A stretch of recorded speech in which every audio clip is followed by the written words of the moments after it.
નમસ્કાર દર્શક મિત્રો, સમાચારની વાત કરવામાં આવે તો મુખ્યમંત્રી ભૂપેન્દ્ર પટેલે ગાંધીનગરમાં યોજાઈ રહેલા ત્રિદિવસીય પાંચમા ડેકોરાઇઝ 2024 પ્રદર્શનનું ઉદ્ઘાટન કર્યું. મુખ્યમંત્રી ભૂપેન્દ્ર પટેલે ડેકોરાઇઝ વેલફેર એસોસિએશન અમદાવાદના સંયુક્તથી ગાંધીનગરમાં યોજાઈ રહેલા ત્રિદિવસીય પાંચમા ડેકોરાઇઝ 2024 પ્રદર્શનનું ઉદ્ઘાટન કર્યું હતું.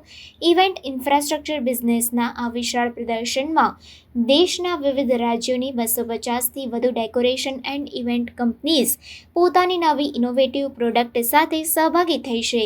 મેરેજ, કોર્પોરેટિવ, ગવર્મેન્ટ અને રિલિજિયસ સોશિયલ ઇવેન્ટમાં આ નવીન પ્રોડક્ટ અને ઇનોવેશનના ઉપયોગ અંગેનું નિદર્શન આ ત્રિદિવસીય પ્રદર્શનમાં જોવા મળશે. મુખ્યમંત્રી ભૂપેન્દ્ર પટેલે આ પ્રદર્શન સાથે જ મંડપ હાયર્સ ઇલેક્ટ્રિકલ એસોસિએશન ગુજરાતના 30મા વાર્ષિક અધિવેશનનો પ્રારંભ કરાવ્યો હતો.